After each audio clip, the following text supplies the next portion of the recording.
आज हम लोग पृष्ठ रसायन का अगला टॉपिक है पायस इमल्शन। पायस आज हम लोग पढ़ेंगे, अगला टॉपिक पायस के रूप में। तो कहता पायस क्या है? तो पायस भी एक कोलाइडिक तंत्र है।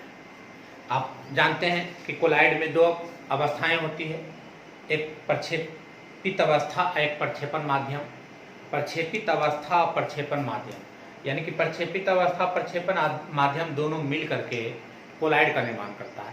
तो पायस भी एक प्रकार का कोलाइड है। तो कहता है कि पायस वैसे कोलाइडी तंत्र को कहते हैं जब प्रक्षेपित अवस्था और परिक्षेपण माध्यम दोनों, प्रक्षेपित अवस्था और प्रक्षेपण माध्यम दोनों द्रवीय अवस्था में हो।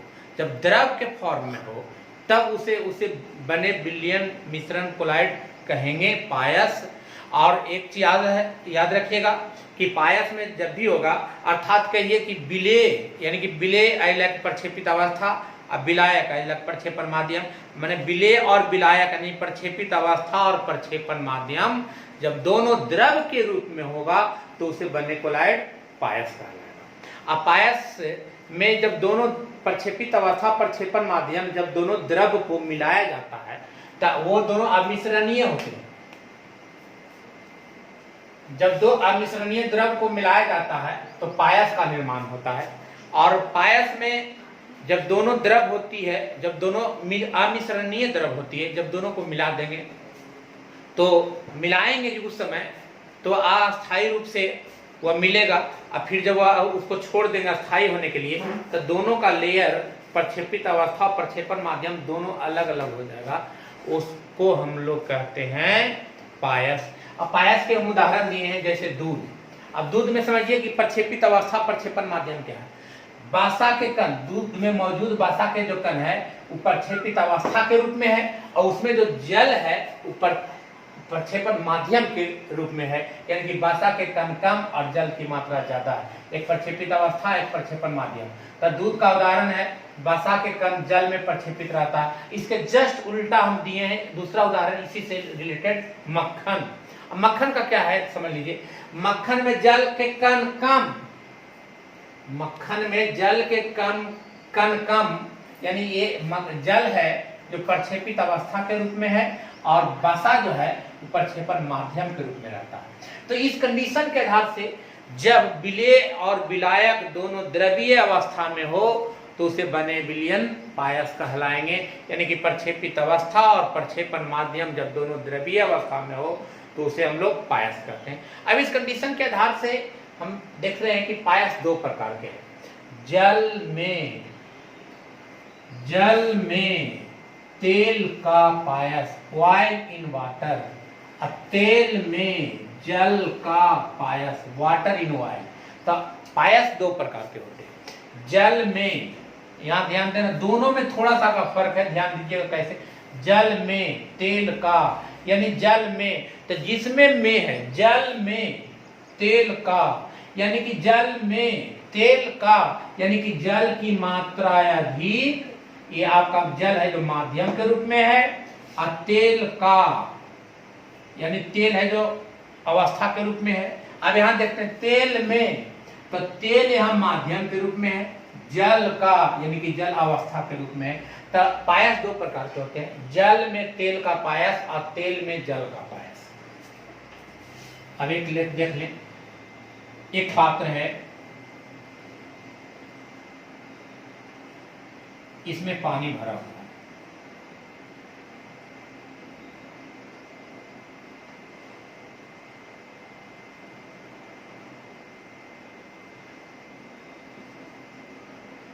ये आपका पानी है। अब इसमें हम डाल दिए हैं तेल।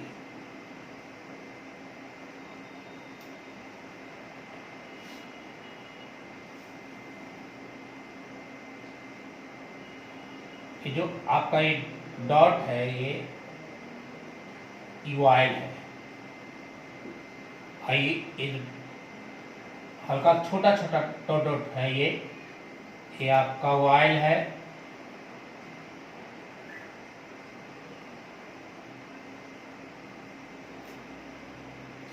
अब इस इस पात्र में पानी की मात्रा अधिक है, वाटर की मात्रा अधिक है और तेल की मात्रा कम है, तो ये कहलाएगा जब प्रक्षेपित अवस्था के रूप में, जब प्रक्षेपित अवस्था के रूप में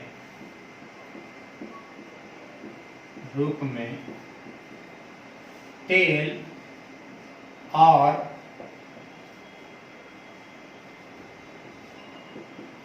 परिक्षेपण माध्यम के रूप में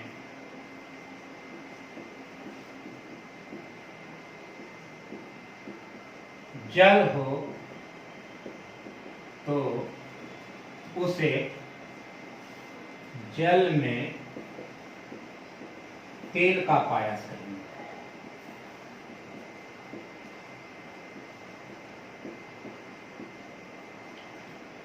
पहला था जल में तेल का पायस, यानी कि जल की मात्रा अधिक और तेल की मात्रा कम।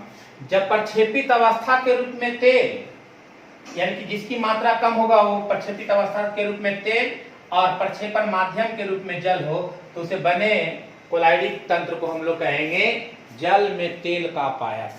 अब इसी कंडीशन से जैसे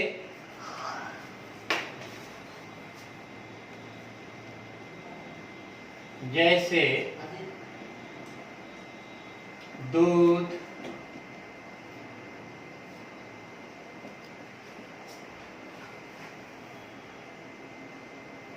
बर्निशिंग क्रीम etc। अब इसी अवस्था को उलट दें, यानी कि अब इसको कह दें, सेकेंड पॉइंट देख लीजिए एक बार, कि जब तेल की मात्रा कम और जब जल की मात्रा ज्यादा हो तो इसे हम लोग कहेंगे जल में तेल का पायस। लेकिन ये दोनों को अगर मिलाएंगे तो दोनों मिलेगा नहीं, अल्प समय के लिए तो मिल जाएगा, फिर इसको जो ही इसको मिला करके छोड़ देंगे तो ये अस्थाई होने के बाद ये तेल अलग हो जाएगा और जल अलग हो जाएगा, जल अलग हो जाएगा और तेल अलग हो जाएगा। तो इसी को कहता है अमिश्रणीय द्रव। ये दोनों इस कंडीशन में जब मिलाएं तो मिल जाए, लेकिन जब छोड़ दे तो जब दोनों अलग अलग हो जाए तो इसे हम लोग कहेंगे अमिश्रणीय द्रव। तो इस कंडीशन को में पायस दो प्रकार के, जल में तेल का पायस और तेल में जल का पायस। जब जल की मात्रा अधिक और तेल की मात्रा कम हो तो उसे बने कोलाइड कहलाएगा जल में तेल का पायस, oil in water, oil in water, जैसे दूध और बर्निशिंग क्रीम। अब हम लोग सेकेंड आते हैं।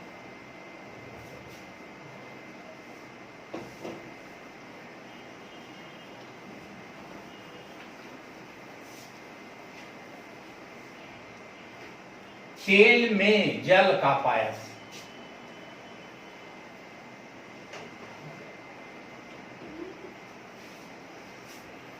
तेल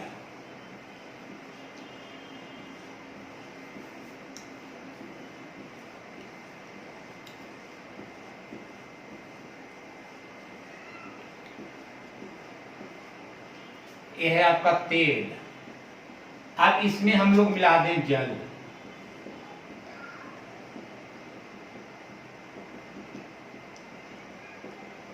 यानी कि तेल की अधिक मात्रा ये है आपका जल, और जल की कम मात्रा, अर्थात कहने का मतलब है कि जब तेल परिक्षेपण माध्यम के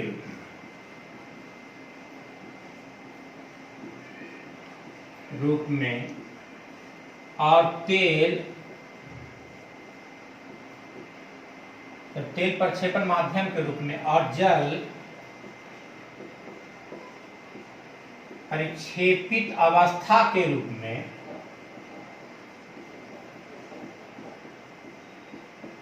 में हो तो उसे तेल में जल का पायस करते हैं।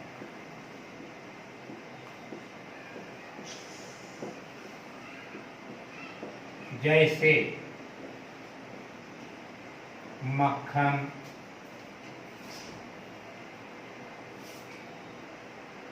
Oil,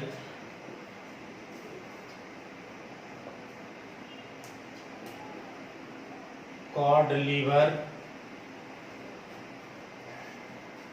cream, etc। अब बात रही कि पायस के प्रकार, तो हम लोग जान गए कि पायस दो प्रकार के हुए, तेल में जल का पायस और जल में तेल का पायस। तो जिसमें में लगा रहेगा याद रखना है कि जिसमें में होगा उसकी मात्रा अधिक होगी और जिसमें का होगा उसकी मात्रा कम होगी। तो पायस दो प्रकार के होते हैं। लेकिन बात रहा कि जब तेल और पानी को हम लोग मिलाएंगे तो मिलाने के बाद वो अल्प समय के लिए तो मिल जाएगा, फिर जो ही छोड़ देंगे तो दोनों अस्थायी होते होते अस्थायी जो ही होगा तो तेल अलग हो जाएगा और पानी अलग हो जाएगा। तो अब ये दोनों मिलेगा कैसे? तो कुछ ऐसे भी बाहर से कुछ ऐसे पदार्थ मिला दे वो दोनों में। अब इसमें ये दोनों मिलेगा नहीं, अब इसमें बाहर से कुछ ऐसे पदार्थ को मिला दिया जाए जिसके कारण ये दोनों पदार्थ आपस में मिश्रणीय हो जाएगा। अब मिश्रणीय से बन जाए मिश्रणीय, तो उस बाहरी पदार्थ को कहते हैं पायसी कारक। उस बाहरी पदार्थ जिसके मिलाने से, जब तेल और पानी दोनों आपस में मिला रहे थे तो दोनों अल्प समय के लिए मिला, लेकिन जब जो ही छोड़ दिए उसको अस्थायी रूप से, अब इसको तेल और पानी को मिला दिए, मिलाने के बाद जिस समय हम लोगों ने इसको डिजोल्व किया, घुलाया, मिलाया, ये मिल गया, लेकिन जैसे ही इसको हम लोग इस प्रकार अस्थायी रूप से रख देंगे तो ये दोनों क्या हो जाएगा? अलग अलग हो जाएगा। तब उस कंडीशन में बाहर से कौन से ऐसे पदार्थ मिलाए जिसके कारण वो दोनों पदार्थ मिल जाए? तो जो बाहर से जो पदार्थ मिलाएंगे जिसके कारण वो दोनों मिल जाएगा वह पदार्थ कहलाएगा पायसी कारक।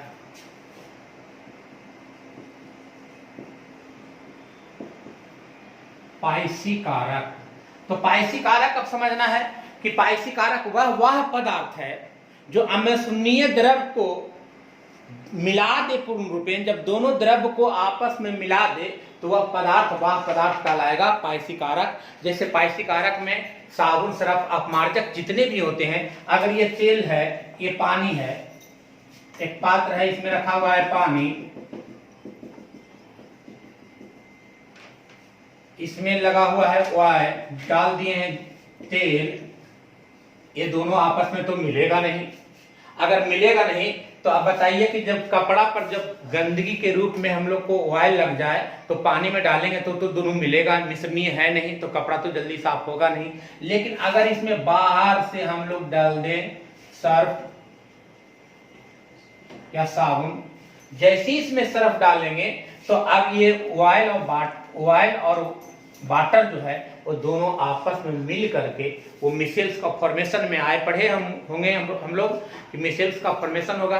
तो ये बाह्य पदार्थ, ये सरफ जो है, यही बाह्य पदार्थ कहलाएगा पायसी कारक, जिसके कारण ये दोनों आपस में मिल जाता है।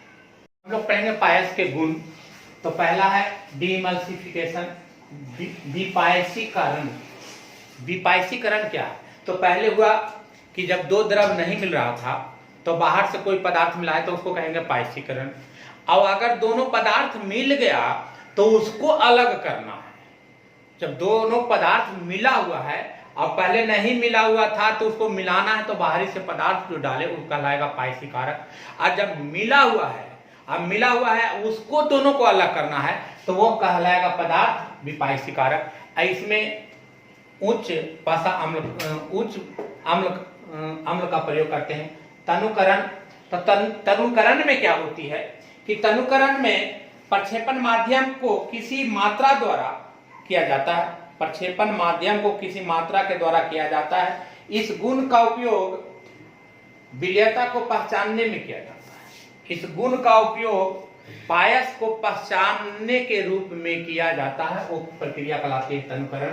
अब पायस का उपयोग अनेक प्रकार के औषधि के रूप में, अयस्कों के सांद्रण में, अयस्कों के सांद्रण में फेन उत्प्लावन विधि में हम लोग पायस का ही प्रयोग करते हैं। जीवाणुनाशक के रूप में, साबुन और अपमार्जक की क्रिया में।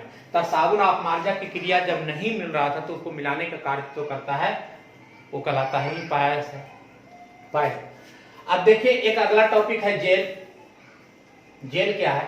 तो जब दोनों द्रव था तब वो कहलाया पायस, और जब एक द्रव और एक ठोस होगा, यानी कि ठोस की मात्रा अधिक होगी और द्रव की जब मात्रा कम होगा, तो इससे बने कोलाइड कहलाएगा जेल। जैसे दही, खाने की जेली, ठोस एरोसोल, खाने की जेली, आपको जेली बाजार में मिलता है भी। ऐसे आज हम लोग समझ लीजिए ऐसे कि हम लोग कहाँ से ये द्रव और ठोस का कैसा उदाहरण दें, तो हम लोग आम का जो बनाते हैं घरों में जेली, अंगूरा बनाते हैं, वही लाइक है, वही जेली के रूप में है। उसमें द्रव की मात्रा कम और ठोस की मात्रा ज्यादा होती है, तो ये कहलाता है आपका जेल। अब इसी प्रकार है पृष्ठ सक्रिय कारक। तो पृष्ठ सक्रिय कारक क्या है, सरफेक्टेंट क्या है? तो वे वह पदार्थ जो पृष्ठ सक्रिय कारक एक वह पदार्थ है जो पृष्ठ तनाव को कम कर देता है। जो पायस में मिलाने के पश्चात उसके पृष्ठ तनाव कम हो जाते हैं, तो वह पदार्थ कहलाता है पृष्ठ सक्रिय कारक। जैसे पृष्ठ सक्रिय कारक में जो पृष्ठ तनाव को कम कर देगा, तो जितने भी करीब करीब कार्बनिक यौगिक है जो पृष्ठ तनाव को कम कर देता है। लेकिन जो अकार्बनिक यौगिक होते हैं, अगर सोडियम क्लोराइड है, आयनिक यौगिक जो सोडियम क्लोराइड हो गया, अगर ये अकार्बनिक यौगिक है, अगर इसको मिला दिया जाए तो ये पृष्ठ तनाव को कम नहीं करेगा बल्कि पृष्ठ तनाव को और बढ़ा देगा। तो जो पृष्ठ तनाव को बढ़ा देता है उसे ऋणात्मक पृष्ठ सक्रियता कहते हैं। तो पृष्ठ तनाव को कम करने वाले पदार्थ कहलाएंगे पृष्ठ सक्रिय कारक, और जितने भी कार्बनिक यौगिक होंगे वो पृष्ठ सक्रिय कारक यानी कि पृष्ठ तनाव को कम कर देगा, लेकिन अकार्बनिक यौगिक जो होंगे वो पृष्ठ तनाव को बढ़ा देता है। इस प्रकार अब हम लोग का ये टॉपिक पायस खत्म हो गया। अब इस चैप्टर में हमको दो टॉपिक बचा, एक तो कोलाइडी विलयन का उपयोग, ये तो लास्ट में होगा। अब अगले दिन हम लोग पढ़ेंगे कोलाइडी विलयन का स्कंदन, कोलाइडी विलयन का स्कंदन और गोल्ड संख्या। ये सबसे इंपॉर्टेंट टॉपिक एक बच गया है, बाकी उपयोग उसके बाद ये चैप्टर एंड हो जाएगा।